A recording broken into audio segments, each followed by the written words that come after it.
सतगुरुदेव की जय। बंदी छोड़ कबीर परमेश्वर जी की जय। बंदी छोड़ गरीबदास जी महाराज जी की जय। स्वामी रामदेवानंद जी गुरु महाराज जी की जय।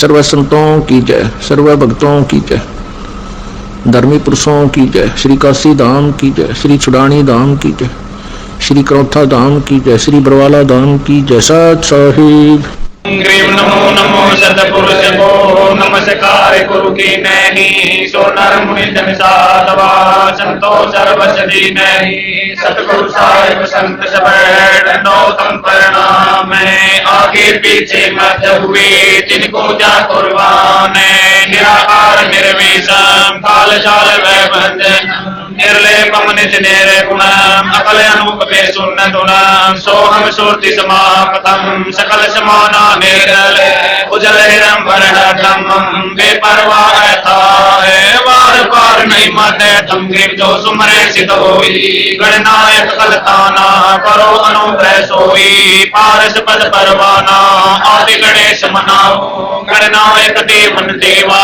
चरण कमल लौलाऊं आदि अंत करुण सेवा ब्रह्म शक्ति संगीतम रिद्धि दाता सोई अवगत गुण अतीतम सत पुरुष निर्मोही जगदम्बा जगदीश मंगल रूप मुरारी तन मन अर्पो शीशम भक्ति मुक्ति भंडारी सुंदर मुनि जन जावे ब्रह्मा विष्णु महेशा शेष सहस्र मुख धावे पूजे आदि गणेशा इंद्र कुबेर सरिता वरुण तरंग धावे सुमृत जीवन जी का मन इच्छा बल पावे 33 कोट अदा सहस 88 उतरे भव जल पारा कटे यम की फांसी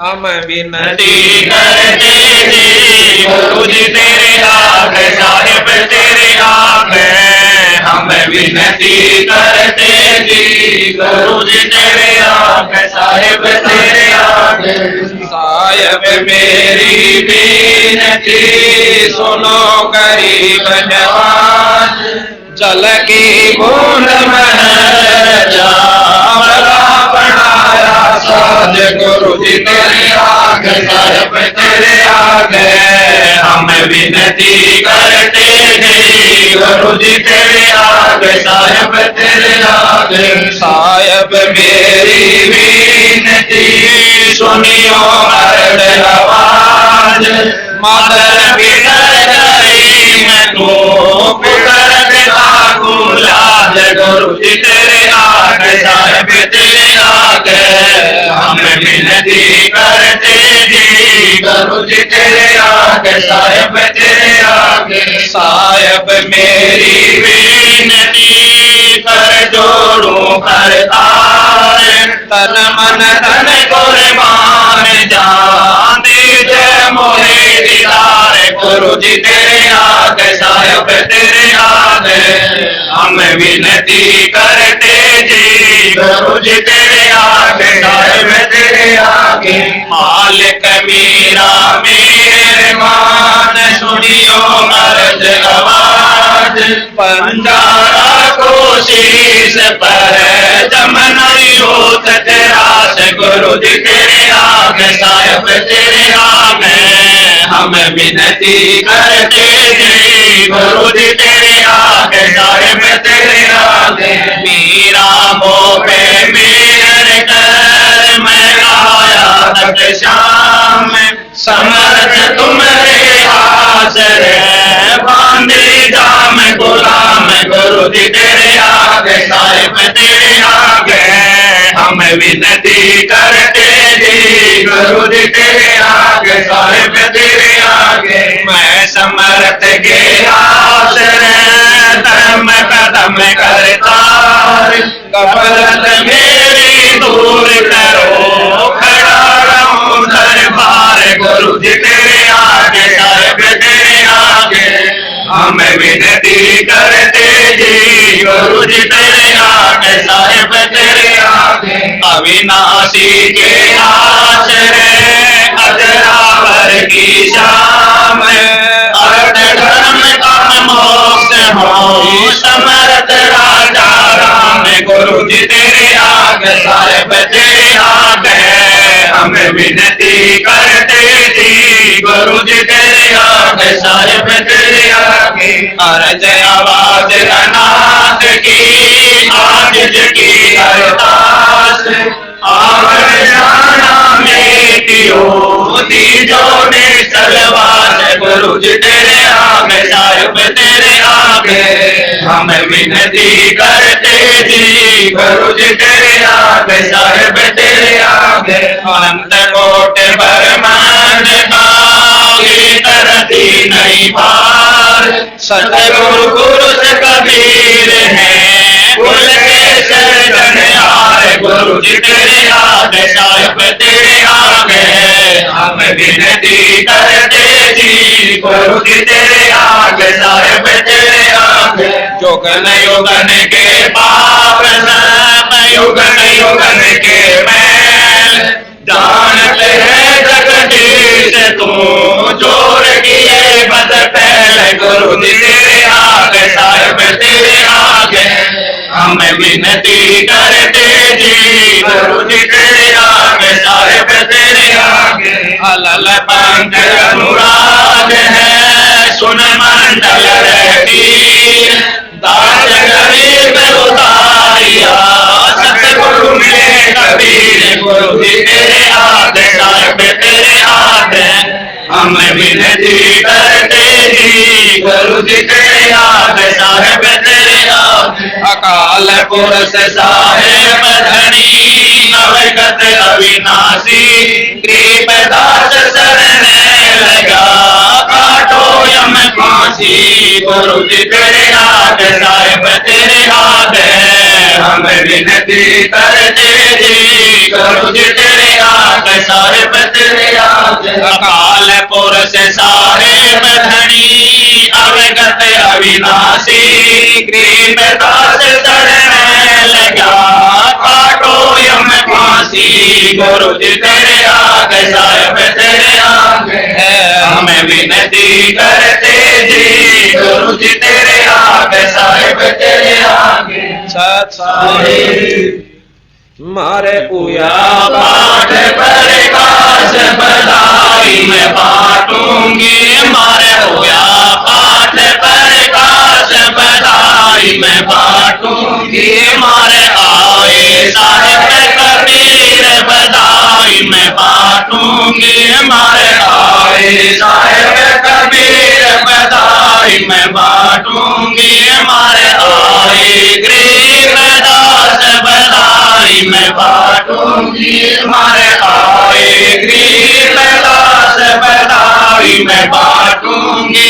मारे होया पाठ प्रकाश बधाई मैं बांटूंगी अमर लोक से चल कर आए अमर लोक से चल कर आए भव बंधन से जीव छुड़ाए भव बंधन से जीव छुड़ाए दे मंत्र सतलोक पठाए दे मंत्र सतलोक पठाए देते निश्चलवास बधाई मैं बांटूंगी मारे होया पाठ प्रकाश बधाई मैं बांटूंगी पाप पुण्य को हरदम तोलूं पाप पुण्य को हरदम तोलूं घर घर मैं कहती डोलूं घर घर मैं कहती डोलूं दुश्मन मीत सभी से बोलूं दुश्मन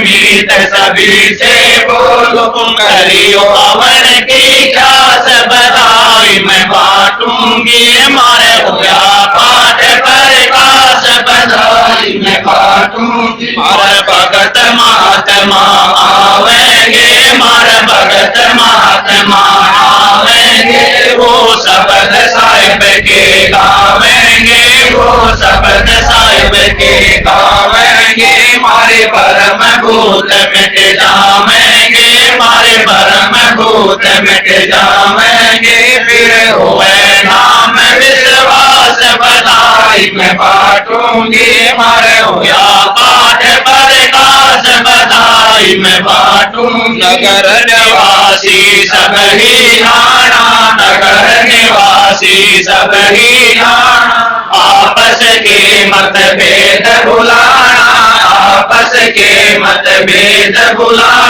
कोई दिन में सबको चला जाना, कोई दिन में सबको चला जाना, या झूठी जग की आस बधाई मैं बांटूंगी, मारे होया पाठ प्रकाश बधाई मैं बांटूंगी। दुख बेटे और सुख का दाता, दुख बेटे और सुख का दाता, पूर्ण ब्रह्म है आप विधाता, पूर्ण ब्रह्म है आप विधाता, जब चाहे चोला धर आता, जब चाहे चोला धर आता,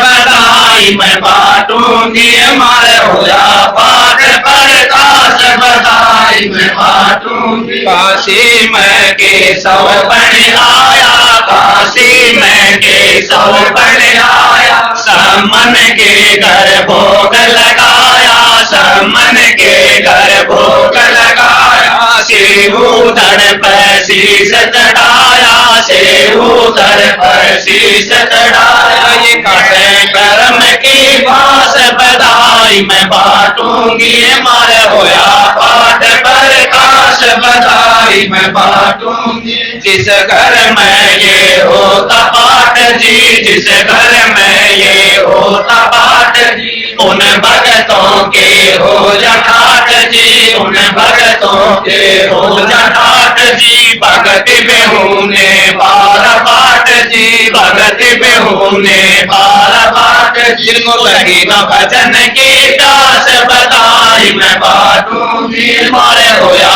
पाठ प्रकाश बधाई मैं बांटूंगी। गुरु राम देवानंद गुण गाता है, गुरु राम देवानंद गुण गाता है, गुरु राम पाल को समझाता है, गुरु राम पाल को समझाता है, भजन बिना नहीं सुख पाता है, भजन बिना नहीं सुख पाता है, चाहे विपत्ति हो खास बधाई मैं बांटूंगी, मारे होया पाठ प्रकाश बधाई मैं बांटूंगी, मारे आए साहेब कबीर बधाई मैं बांटूंगी, मारे आए साहेब कबीर बधाई मैं बांटूंगी, मारे आए गरीबदास बधाई मैं बांटूंगी, मारे आए गरीबदास बधाई मैं बांटूंगी, मारे होया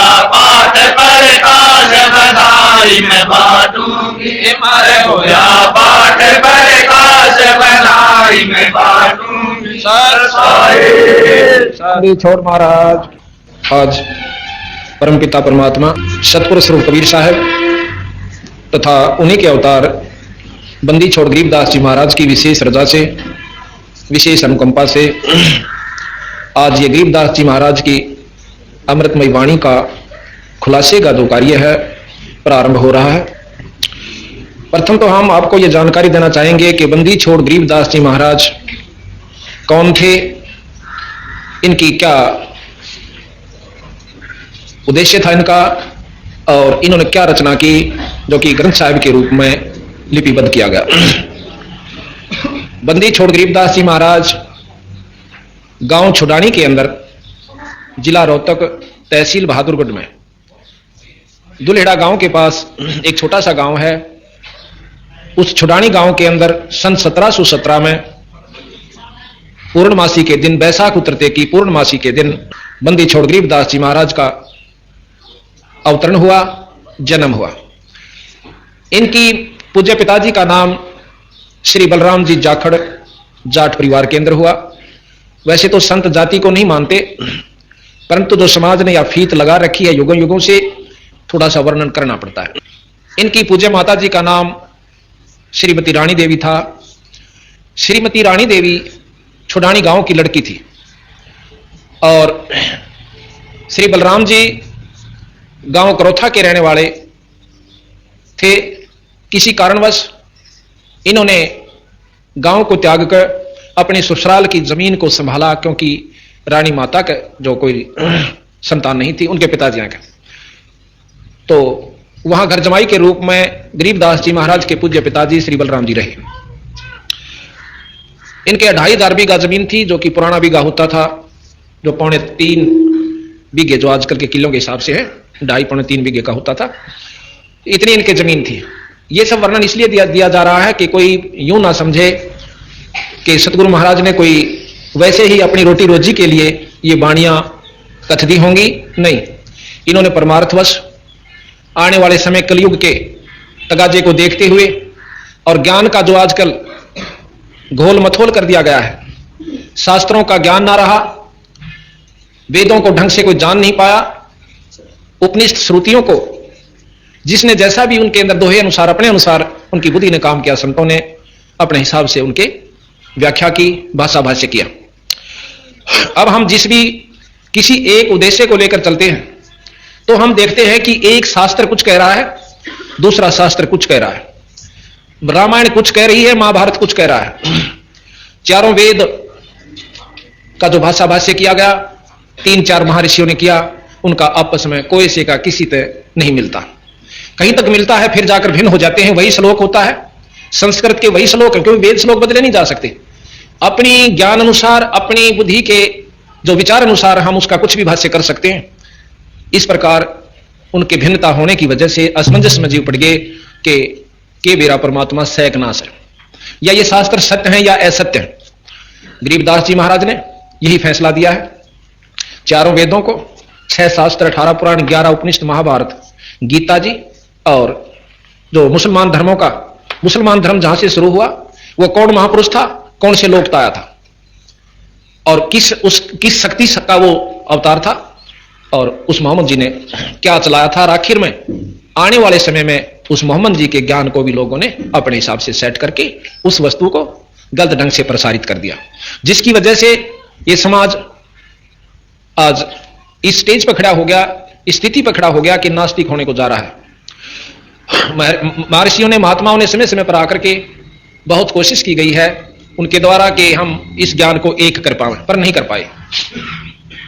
बंदी छोड़ कबीर साहब ने तथा उन्हीं के अवतार बंदी छोड़ गरीबदास जी महाराज ने उस सारे ज्ञान को एक किया और यह बताया कि चारों वेद हमें क्या बताते हैं, और उन चारों वेद के जान लेने से, चारों वेद का ज्ञान हो जाने से हमें क्या उससे उपलब्धि होगी। और फिर साथ में यह बताया है कि वेदों का जान लेना एक तरफ, जैसे पहले ऐसे भी महापुरुष हुए हैं जिन्होंने चारों वेदों को कंठस्थ याद किया, जिसको चतुर्वेदी के नाम से जाना जाता है। आज भी उनके वंशज, चाहे वो अनपढ़ है, उसको भी चतुर्वेदी कहते हैं। उनके कोई पूर्वज हुए हैं जिन्होंने चारों वेदों को कंठस्थ याद किया। अब कंठस्थ याद कर लेना शास्त्र को कोई बड़ी बात नहीं और कोई खास उपलब्धि नहीं, ऐसा गरीबदास जी तथा बंदी छोड़ कबीर साहब जी हमें बता रहे हैं। किसी शास्त्र को कंठस्थ याद कर लेना यह कोई खास उपलब्धि नहीं बताई, उससे हमारा आत्म कल्याण नहीं हो पाएगा। केवल जानकारी हो सकती है। दुनिया में हम ये जना सकते हैं कि संस्कृत बोल बोल कर प्रभावित कर सकते हैं, पर आत्म कल्याण का उसमें रास्ता नहीं है। चारों वेद क्या बताते हैं ये हम आपको समय आने पर, जैसा क्योंकि 7 दिन चलेगा, ये धीरे धीरे खोल खोल कर समझाएंगे बड़े अच्छी तरह। तो साथ में यह भी बताया कि भगवान कृष्ण जी ने श्री गीता जी में हमें क्या ज्ञान दिया, और उस ज्ञान की जानकारी हो जाने से हम बुराइयों से बच सकते हैं। अब आप देखते हो कितने बच पाए हैं, क्योंकि जब तक हम सच्चे नाम का सहारा नहीं लेंगे, नाम एक ऐसी जड़ी है जो कि हमारे को जिस उद्देश्य को हम पाना चाहते हैं उस पर आरूढ़ करेगी और हमें शक्ति प्रदान करेगा। वो नाम के अंदर वो शक्ति है जो गुरु से उपदेश किया जाता है। अब यही है कि महाराज कबीर साहब ने कहा और गरीबदास जी भी प्रमाण देते हैं, ओंकार है वेद को मूला, ओंकार ओम, ओम नाम जो है चारों वेदों की जड़ है। मूला कहते हैं मूल को, चारों वेदों की जड़ है। और महाराज कहें इस ओंकार में सब जग भूला। ओंकार जो है ये वेद की जड़ है। चारों वेद पढ़ लो, एक ओम नाम जाप कर लो, वो भी किसी गुरु से लेकर। वैसे अपने मनमुखी नाम जाप करने से कोई लाभ नहीं होता, ऐसा भी संतों ने प्रमाण दिया।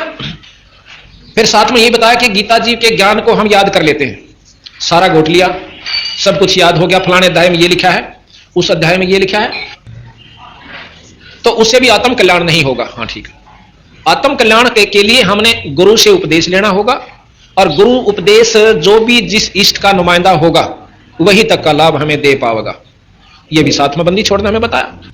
और साथ में सतगुरु महाराज ने यह ज्ञान दिया कि जो मुसलमान भाई हैं वो मोहम्मद जी को परमात्मा अल्लाह का खुदा का अवतार मानते हैं। और मोहम्मद जी कहां से आए थे? ये शंकर जी के गण थे और शंकर लोक से आए थे। क्योंकि जो भी गण किसी भी जैसे महापुरुष की जैसे ईस्ट की नगरी से आता है, लोक से आता है, जिस प्रकार विष्णु जी के अवतार राम और कृष्ण जी आए, शंकर जी के अवतार गोरखनाथ जी, और भी बहुत से लिखे हुए हैं रुद्र वगैरह, और साथ में मोहम्मद जी भी। मोहम्मद जी ने अपना अलग से ज्ञान चला दिया। उन्होंने भी इतना भ्रष्ट नहीं किया था समाज को, ना मांस खाने की कहीं किसी भी कुरान के अंदर कहीं भी नहीं लिख रखा कि मांस भक्षण किया करो। आने वाले समय में समय के अनुसार महाराज कबीर साहब कहते हैं कि अपनी जाड़ के स्वाद के कारण हमारे जैसे स्वार्थी जीवों ने इसको समाज को पथभ्रष्ट कर दिया। अब हम आपको ले चलेंगे कि कबीर गरीबदास जी महाराज सन 1717 में वैशाख उतरते की पूर्णमासी को विक्रमी संवत 1774 में श्री छुड़ानी धाम में प्रकट हुए। जब गरीबदास जी महाराज 10 वर्ष के हुए, खेतों में गौ चराने जाया करते थे, क्योंकि 150-200 गायें रखा करते थे इनके पिताजी। बहुत लंबे चरागा थे, 2500 बीघा बहुत होता है। तो एक दिन ये गौ चराने के लिए गए हुए थे, दिन का समय था। बंदी छोड़ कबीर साहब अपने सतलोक से आए। अब धीरे धीरे आपको ज्ञान होगा कि सतलोक क्या है, वो कौन सा लोक है जो सत्य है। ये थोड़ा सा 7 दिन तक श्रवण करोगे विशेष रूप से रुचि के साथ, तो पूर्ण रूप से जानकारी हो पाएगी। सतलोक से आए और वहां एक संत का रूप बना के, जैसे कि आप देखते हो, धोती और कुर्ते में, सिर पर लंबा टोप, और आकर के महाराज कबीर साहब गरीबदास जी तक कहने लगे, भाई पालियो, क्यों 2-4 पाली और साथ में थे, कि भाई पाली मैंने दूध पियाओ। अब गरीबदास जी 10-1 साल के बच्चे थे, कहने लगे महाराज जी दूध पियो, अभी निकाल देता हूं गऊ का। तो कबीर साहब ने बोले, ना भाई, दूध पीऊंगा बिना ब्याई हुई गां का, गऊ भी ना हो बछड़ी हो, यानी नए दूध ना हो रही हो और दूध छोड़ रखा हो, पिंदी भी नहीं हो दूध, उस बछड़ी का मैं दूध पीऊंगा। अब जो और पाड़ी थे बड़े बड़े, वह बोले कि महात्मा जी आपने फिर दूध पीने की रुचि को ना, आप तो मजाक करो सो, बिना ब्याई कदे दूध दिया करे। सतगुरु महाराज कहने लगे कि हाँ बिना ब्याई भी दिया करे। गरीबदास जी महाराज कहने लगे कि स्वामी जी आप जिस बछड़ी का हाथ ला दोगे उससे का दूध काट दूंगा। कबीर साहब ने एक बछिया का हाथ ला दिया जो 1.5 साल की थी, नई दूध ना हुई थी। हाथ लाते ही उनके थना में तय अपने आप दूध रसना शुरू हो गया। अब कई भाई तो इस बात को कति गलत मानते हैं कि ऐसा नहीं हो सकता कि अपने आप दूध बिना ब्याई, ये तो 250 साल पहले की बात है, बिल्कुल सत्य है। आज आपको बताता हूं, कानूंदा गांव के अंदर इतवा गऊ हो रही है 5-6 ब्याली, उसे तसली करियो आप जाकर के। वो नाम भूल गया, मैं नाम भी नोट करके लाऊंगा, बताऊंगा आप तक। वो नाम ले रखा उस औरत ने, हमारा बुढ़िया, वानो बोली जी साबित काम गवा इस बात का, या बाछड़ी 2.5 साल की थी और अपने आप में इसने प्राण गई दूध, इसके थना में तो दूध निकलना शुरू हो गया जोड़ के ऊपर। मन ने सोची मैं इसका कोई राध रूध बन गई होगी। मैं घर ने ले आई, डॉक्टर को दिखाया, डॉक्टर ने बोला कोई राध नहीं, ये तो वैसे हो जाता है। अगले दिन और ज्यादा ठाण पर बैठती, वह ठाण सारा दूध में जो ना बहुत दूर तक फैला मिलता। फिर तीसरे दिन, चौथे दिन, हफ्ते पाछा तो उसमें तुर्री बंधन लागी। तो मन ने केक रह बाल्टिया डालने लागी, जब वो दूध उसके पाया का ऊपर का बांध के एक हल्की सी बरोली ही बांध दी, कुछ वो बरोली बनने लागी। आदि मतलब शेर होया दूध, फिर 1.5 शेर होया। फिर मैंने उसकी चाह बना के उबाल के देखा, ना पटा, नहीं पटा तो मन ने केक रहा, फिर उसको मलाई भी आई, फिर चाह बना के देखी। फिर ने बोली अगले दिन मैंने जमा दिया, उसकी दही जाम गई और घी काटा, घी भी निकल आया। तो इस प्रकार ने बोली, फिर मैंने उसको खड़ और बिनोले गिरने शुरू कर दिया, बाखर चने बड़े। जो कहती मेरी गऊ का बालक होना था, उसका 10 किलो दूध किया, घी बनाया मैंने उसका देसी गऊ का। आज भी वह गां प्रमाणित सवानियों कहती चल मैं दिखा के लाऊंगा आपने। मैं बोला बेटू के झूठ बोला है, अरीबती मेरे घर में बंद रही सर साबित। और भी 20-30-50 जितने वहां गांव के बैठे थे, बोले जी कति 100 की 100 सच है। तो इस प्रकार हम उन बातों ने स्वीकार कर रहे हैं जो हम आख्या देख ला। कई संतान तो हमारी बात हुई भक्तों से, हमने कह दिया ना भाई ऐसे ऐसे हो गया, बोला ये भी दिखा दे करके। अब उस अनजान ने कोई नो पूछा है कि कोई नो कह जींद में बहुत तगड़ी बारिश हुई जेठ के महीने में, आवे कोई आड़ा लू चल दी हो, और उन्हें नो कह दे जुड़ा बहुत तगड़ी बारिश हो रही है, और उन्होंने आड़ा दिखा दे करके। ये भी उसका के इलाज, सब समय आने पर सारे कामों से वहां बारिश हुई है, वो झूठ बोलने का उसने के शौक से भाई। लेकिन वो नौका में जब मानो जब रोहतक में वर्षा है, रोहतक भी वर्षा का समय होगा जब, और जेठ में बेला जींद में बारिश है। अब कई भाई नौका है कि ऐसा नहीं हो सकता ऐसे समय में, और संत नौका है कि वो जब हो सकता है। तो इसी प्रकार हमने इतना ही ज्ञान है कि हम देख ले आंखें तो सच है, और पहले की में बात हुआ हम नहीं मानते, शास्त्रों को भी झूठा कर देते हैं। गरीबदास महाराज जी ने शास्त्र झूठे नहीं करे, इन्होंने शास्त्रों को जोका तो रखा, पर उन शास्त्रों की पहुंच बताई कि यहां तक इसकी म्याद है इसकी। तो सतगुरु महाराज ने हमें यह ज्ञान दिया कि जैसे रामायण महाभारत ये हमें क्या ज्ञान देती है। रामायण जो है विष्णु अवतार श्री रामचंद्र जियों का जीवन चरित्र है, जीवन लीला कहो, जीवन चरित्र कहो, उसके बारे में हमें जानकारी दी गई कि भगवान राम ने कब जन्म लिया, वो कै भाई थे, उनके पिताजी का क्या शुभ नाम था, उनकी कै मौसी थी, माताएं थी, हैं? उसके बाद उनको वनवास हुआ, सीता जी का हरण हुआ, रावण का मरण हुआ, फिर वापस सीता जी अपने अयोध्या को लौट आई, और उसके उपरांत भी सीता जी घर नहीं रह पाई। उसके बाद बेचारी के भाग्य में फिर भी सुख नहीं लिखा, और वो फिर भी वन में जाकर के 2 पुत्रों को जन्म दिया, लव और कुश को।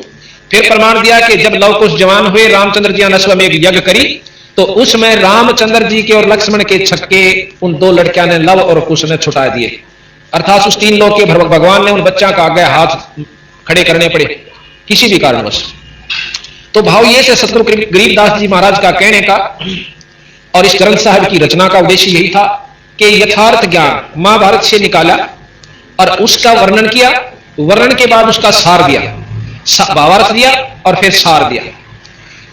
तो इस प्रकार फिर यह बताया कि इसके बार बार पाठ्यक्रम से भाई महाभारत का बार बार पाठ कर लेना या रामायण को बार बार पढ़ते रहे तो क्या हासिल होगा, हम जानकारी प्राप्त कर सकते हैं, आत्म कल्याण नहीं। हमें ज्ञान हो जाएगा, कंठस्थ हो जाएगा 2 4 10 रुपए पढ़ने पाछे, पर आत्म कल्याण नहीं। हम पशु और गधे बनते नहीं बच सकते गीता और महाभारत को बार बार पाठ्यक्रम पढ़ने से।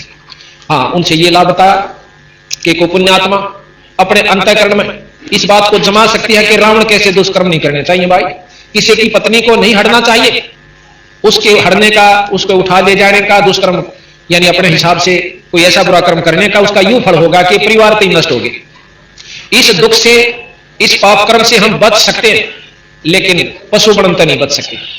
जितने भी शास्त्र है हमारे पास, वेद भी रखे हैं जिसमें महर्षि दानंद जी का भाषा भाष्य है, उन्होंने वेद का जो है भाषा भाष्य किया था, आधा सामवेद और एक यजुर्वेद। तो उस वेद में क्या लिखा हुआ है कि उस परमात्मा ने हमें आज्ञा दी गई है कि तुम ऐसे रहा करो भाई, शुभ काम किया करो, यज्ञ हवन किया करो, परमात्मा का नाम लिया करो, ईश्वर को याद किया करो, बुरे कर्म मत किया करो। राजा जो ऐसे काम नहीं करता वो राजा नहीं कहलाता।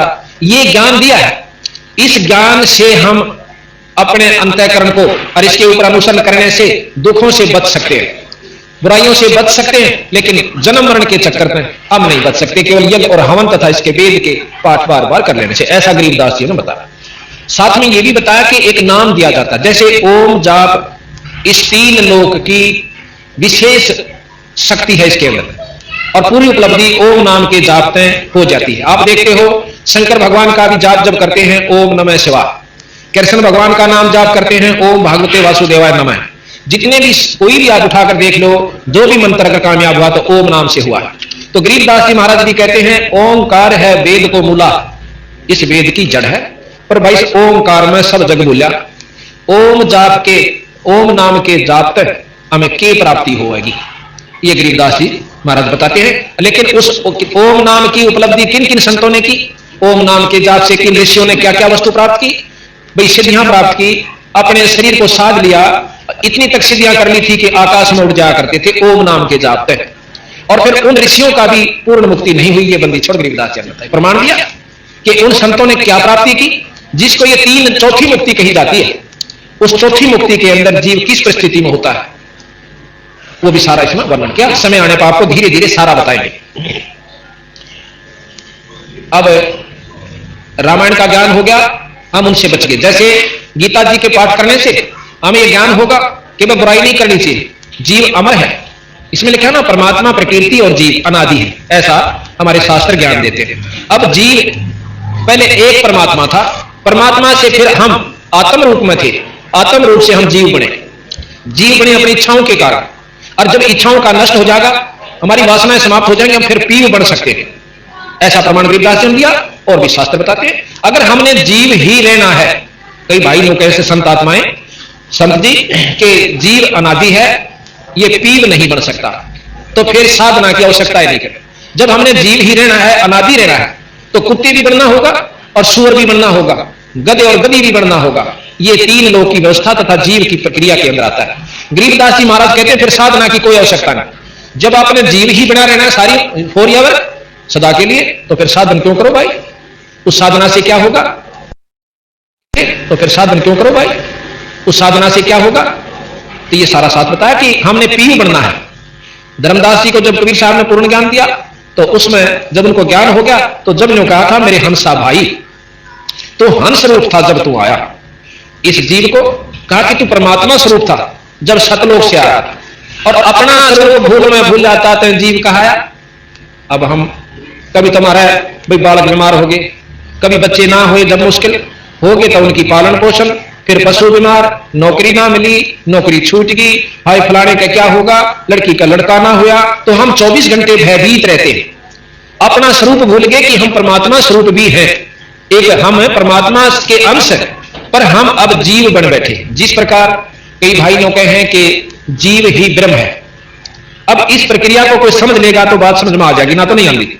जीव बिल्कुल ब्रह्म है, इसमें कोई शक नहीं।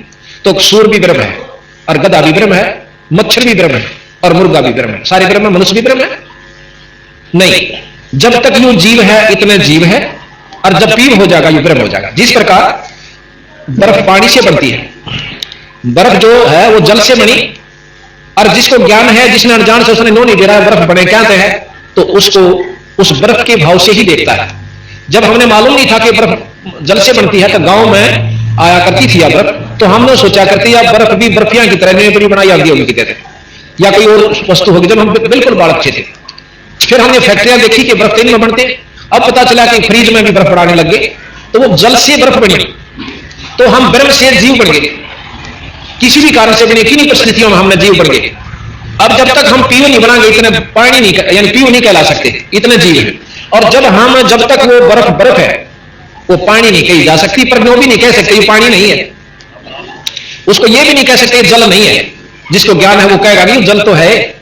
तो ये जो कई भक्त आत्मा जो कहे कि जीव खुद ब्रह्म है, इसमें कोई साधना की जरूरत नहीं। क्या की साधना करे, जब ये खुद परमात्मा है। और भले मानुष जब तक बर्फ है, तो बर्फ के गुण से उसमें पानी का काम नहीं देगी, जल का काम बर्फ नहीं दे सकती जब तक पानी नहीं बना लेंगे।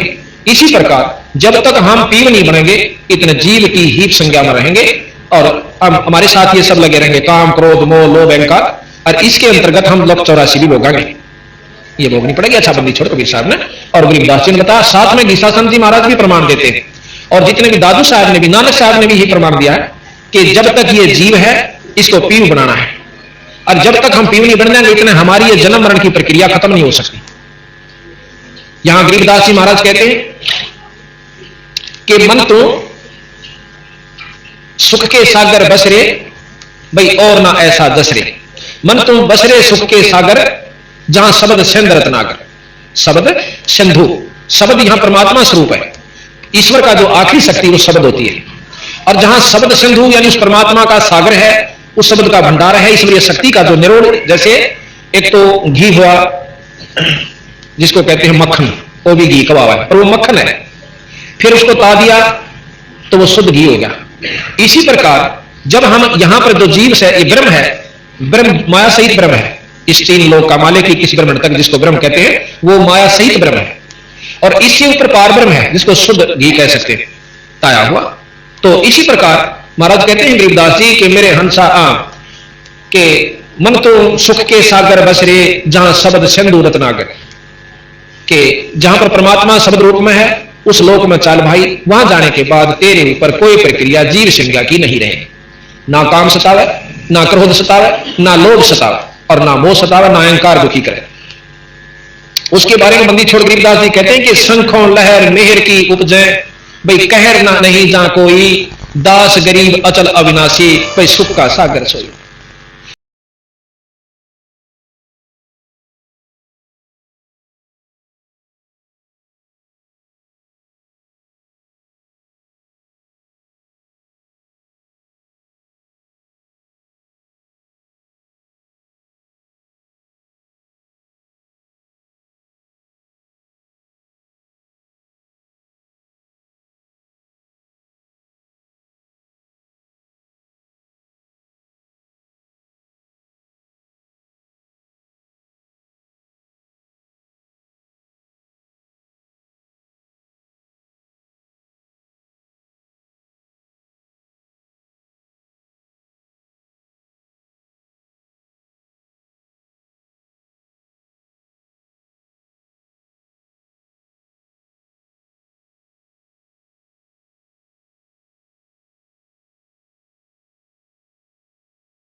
ब्रह्म ने वेदों में पढ़ के यजुर्वेद अध्याय 5 मंत्र 1 अनेक तनु आशीष, जिसका अर्थ है परमेश्वर तेजमय शरीर युक्त है, शिविरों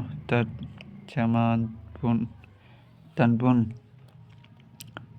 अस्सी अर्थात 6 स्वर का पालन करने के लिए उस अनिवासी परमात्मा का शरीर है। इसीलिए ब्रह्मा ने उन वेदों दोनों स्त्रियों को समझ दिया था कि तुम कहना कि परमात्मा मानव से तेजमय शरीर युक्त है। तब माता ने ब्रह्मा से क्या तुम छे तेरी पिता के दर्शन हुए हैं? ब्रह्म ने कहा, हाँ, मुझे पिता के दर्शन हुए हैं। मनुष्य सिद्ध तेजमय शरीर युक्त है। दुर्गा ने कहा, सच्ची बात। तब ब्रह्मा ने कहा, इन दोनों के समक्ष चमत्कार हुआ है। देवी ने उन दोनों लड़कियों से पूछा, क्यों मुझ तुम्हारे सामने